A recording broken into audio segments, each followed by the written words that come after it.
Hi there, welcome to Transport Trailer Sales. Today we're walking you through your 2024 Intech Terra Magnolia. We are just going to start off the back of the unit. You are pre-wired for an obsolescence counter out back here. If you'd like to get set up with that, you can contact the parts department. Right down below you do have a 2-inch receiver back here that you are going to see rated for 170 pound weight load capacity, so that's really just a bike rack and some bikes, so just keep that in mind whenever you are using it. You do also have 2 stabilizer jacks located at the back here. You're just taking your front 3/4 inch drive tool, hooking it up to this 3/4 inch drive net, running these feet down to the ground. Once the feet contact the ground, just giving another 8 to 4 return to snug it up. That's going to take any bounce or sway you see we have in the unit right now away. With that being said, they are stabilizer jacks. They're not leveling jacks. Please don't try and use them that way. You do run the risk of bending them, and the same goes if you're running an impact. Be very careful how much torque you put on them. Down the driver's side of the unit, you're going to get a purple key included. It's going to look square like this. You're just sticking it into that M-style lock. Opening it up. One.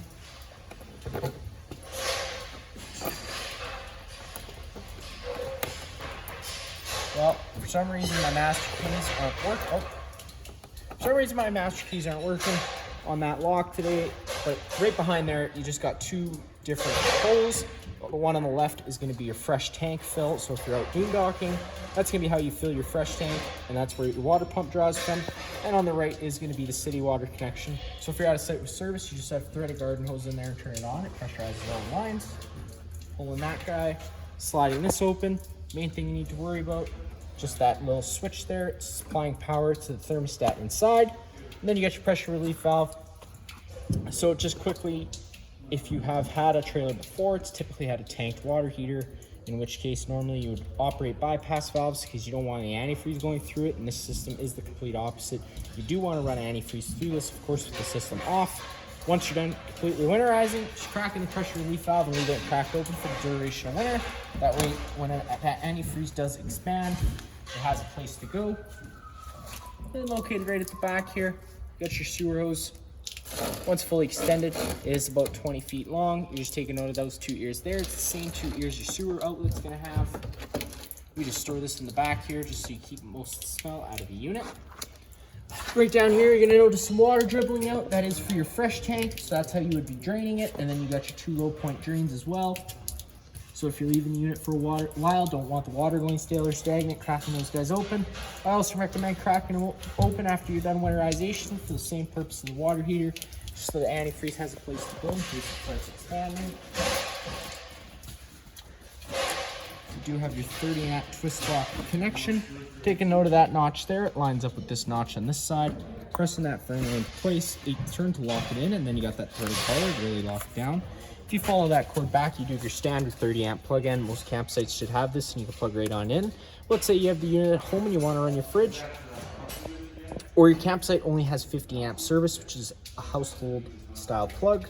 We do include that adapter, but whenever you're using that, it is really just to run your fridge and your lights. You can't run your air conditioner off that. Furnace exhaust, whenever that's running, it's going to be blowing out hot air, so just be mindful of that. Main sewer outlet right down here. Hooking that sewer hose up, you got your 2 valves. One's gonna be black, one's gonna be gray. Always empty the black first, which is this guy here, as it's gonna be your dirtiest water filled from your toilets, and then you can come behind that with your gray valve, which is typically cleaner water filled from your sinks and your showers. 2 more stabilizer jacks up front. Solar plug-in, but you do already have solar on the roof, so you won't even need to really worry about that. Then up at the front, you got your power tongue jack, manual override right at the top. And if you pull these pins out, it'll allow you to pop this right out of place. Whenever you do pop it out of place, because it is black, just keep in mind on how easy it scratches. Just keep in mind how easy it scratches to put it somewhere safe. That way it doesn't get all banged up. Got your 2 propane tanks located right at the front here. Selector valve pointing to this way. You're obviously drawing off this tank. If this tank were to go dry, flip it over and you can run it off that tank. Counterclockwise all the way to open up the flow of propane to the unit. Now coming around this side here, you've got a storage compartment located right at the front.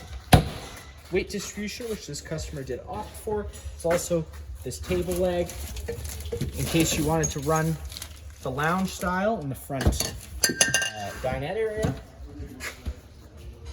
Entry door, which I will go over in a minute. Now opening up this compartment here, they do include this little expandable water hose. Hooks up to this here. Opening up the valve immediately lets water out. So if you don't have a hose connected to this and you open it up, it is going to spray water out. So be mindful of that. We do also include another water hose for hooking up. And then you got a cover right here, which goes over that front window. One end's gonna have a rubber track on it. It slides into this channel all the way over, snaps the rest of the way down. I always recommend running that on whenever you're moving this unit. Big front glass window, pretty easy to smash. Pick up one little rock, and it is probably expensive to replace. You don't want that. Get your little huge kitchen setup out. Pulling that red handle down will allow you to pull this whole thing out. You got your portable 12-volt battery powered cooler. Great little feature, always plugged into 12-volt. If you wanted to take this off to the beach, you could do so. You just have to unplug it, pull this right out. It's got its own battery pack. How long the battery lasts, I'm not sure, but a nice little feature. And then you got your griddle. The hookup is just at the back here. Unsnapping it, running it down. Below, you got your propane quick connect. Pulling the rubber dust cap off, always making sure you put it back on whenever you're done. Pulling the collar back like any standard airline, pushing it into place, locks that in. Then you can open up your flow of propane. As an added safety feature with the flow of propane on, you can't undo the coupler, so be mindful of that. Take it all down, it's just the complete opposite.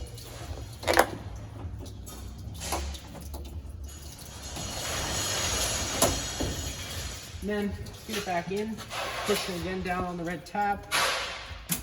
That'll allow you to push all that back into place. Nice and easy, and we're all done. Now to get inside, taking that handle, opening it up, making sure you do open the door all the way. Pull on this, it'll allow you to flip the stairs down.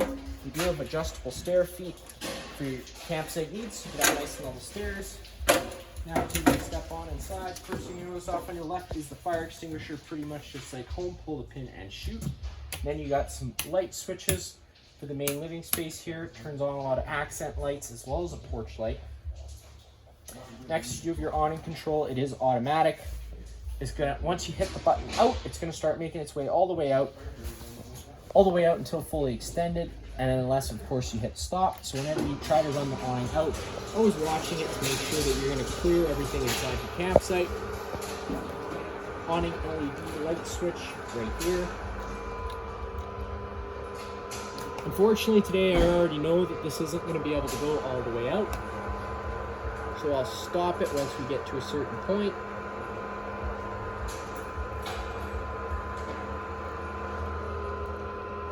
Well, that is far enough. Eventually it would stop once it's at its full extension. Now you want to be keeping an eye on wind speeds, because once they do start picking up, you could run the risk of ripping this right off. One really nice feature about this one here, if the wind speeds start picking up, this does have a wind sensor built in, of course only if you have 12-volt power on. So if you start getting a bunch of wind,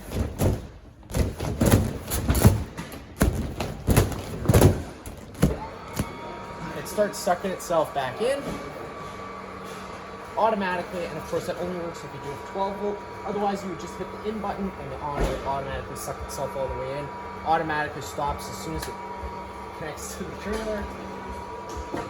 Main GFI plug on the wall here, you got reset in the middle, test in the bottom. If you ever have an outlet that doesn't work, this would be the first place I check. USB plugins, of course. Now up above your head, you got your thermostat for your hot water heater, power button to turn it on, up or down at any time to change your set temperature. If you drop it below 50, it's not gonna let you go to 55, just as an added safety feature so kids can't scald their hands. So if you push and hold the up button for 5 seconds, it does unlock it, and you can get up to 55 Celsius and Fahrenheit with the press of a button, power button to turn it off. You got your stereo, pretty much just like home. A is for the front speakers, B is for the back speakers. And then up top, you got your monitor panel system. Pushing the buttons gives you the corresponding level. And then you do have a water pump switch. Turning that on draws from your fresh tank. And then of course you do have extended camping season tank and line heaters. Now, our Manitoba winters get much too cold for it to be adequate. Realistically, if you drop below 0, you're running the risk of things freezing, so just keep that in mind whenever you're using that. Now, stepping on inside, all the blinds in the unit do work the same way. They just kind of sit where you leave them. One quick pull will allow them to retract back up. Power button to turn on your max air fan. Turning that on, goes on to its first lowest fan setting, automatically lifts the lid. You can manually control the lid with the 2 buttons on the side. And if you notice, you do open up straight into the atmosphere. And of course, if you were traveling, you're going to run the risk of damaging your vent lid if you leave it open. Unless, of course, you went with a max air cover, goes over top of this vent and would allow you to leave that open while traveling, and of course leave it on while raining. And if it starts raining, it is going to get wet in here if you have it open. Fan off, turns off the fan and automatically closes the lid. Storage all around, just of course always being mindful of drains, water lines, and wiring whenever you're using it. Nice little front shade. Like I said, outside this table, nice big seat, heating area.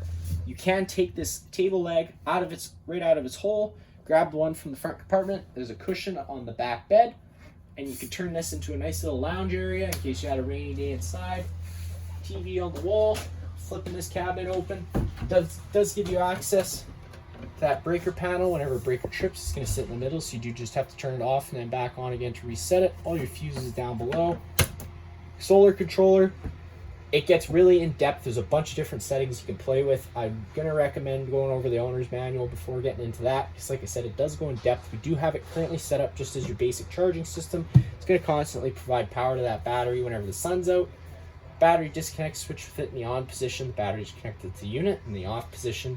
Disconnects the batteries from the unit. Now, if you turn off the battery disconnect to the off, it also disables all the 12 volt inside the unit, so just keep that in mind whenever you're using it as well. And then underneath here, you do get your storage for your batteries. It's also where you're going to get to the power switch for your inverter, which this unit is equipped with. So essentially what an inverter does, converts your 12 volt power into usable household power, turns 12 volt DC power into 120 AC power. Button for that is just right at the front of the inverter here, a little silver button, turning it on. Like I said, if you aren't plugged in, and I only recommend turning it on whenever you're using it. 2 lithium batteries, which again, this customer did opt to go with. Cushions just fall into place.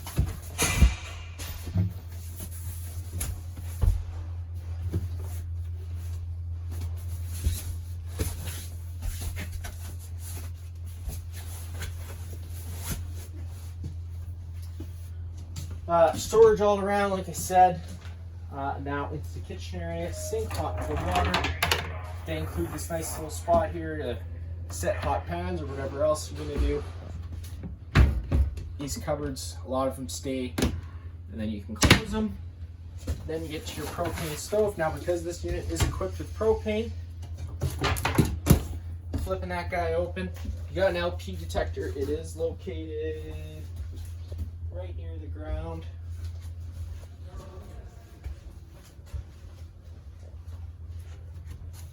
Right near the ground, right underneath the fridge. If this guy ever starts going off, don't panic. Just turn off the main supply of propane, open up some windows and vents to get some fresh oxygen inside. It's also very sensitive to cleaning chemicals. So if you spray a chemical around it and you don't have the propane on, use your best judgment. It probably is just that. Now, whenever you've had your propane system off and turn it on, it allows air into the system. So the first thing I always recommend doing if you've had the propane system off is just come into your stove and giving it a quick light. Now, I've had the propane system on already, so that's why it did fire up so quickly. Typically, it takes a little bit longer than that. The reason I'm telling you to fire your stove quick, it's the easiest way to purge all the air out of the system, so that way if you go to fire your water heater or your furnace, it's not going to throw you any fault codes, because those do only try lighting themselves 3 times, and after that, it's going to throw a fault code. Like I said, lots of accent lighting throughout the unit. The bedroom light switches are over there. Nice little hooks for any sort of kitchen tools. Opening up this door does give you access into the bathroom. Light switch on the right. Toilet, 2-in-1 shower. Waterproof toilet paper holder. Whenever you're running your air conditioner, you have 2 different options. run these louvers open, in which case dumps all its air right down below us, or close them off, and you got vents on either side of the roof cavity here, and that's where it'll push its air out. I typically would just do that, but that is a personal preference. And of course, you got your fridge power buttons all on the top for fridge and freezer. Pushing and holding the power button to turn it on or off.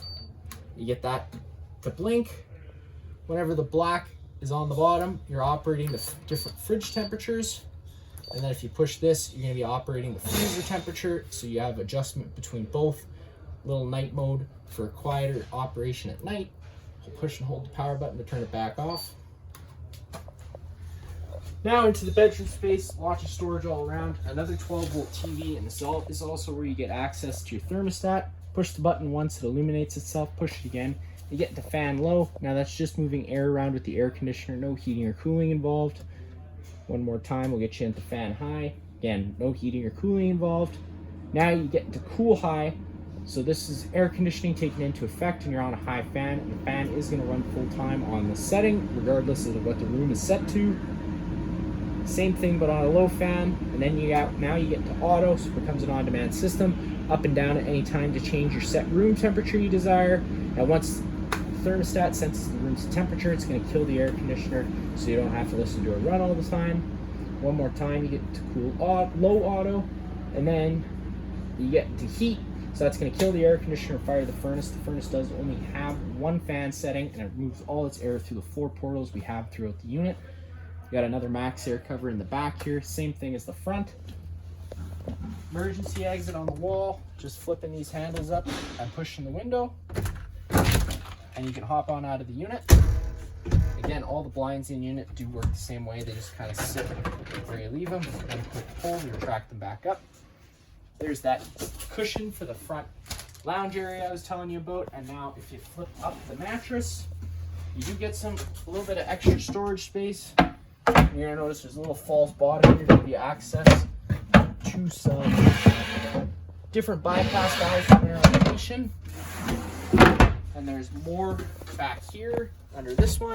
Taking that cover off, you get the water pump where you get your bypass hose. Following the hose back will bring you to that bypass valve, so you can stick it into your jug of antifreeze. That is going to be it for this unit here. If you have any other questions, feel free to give us a call.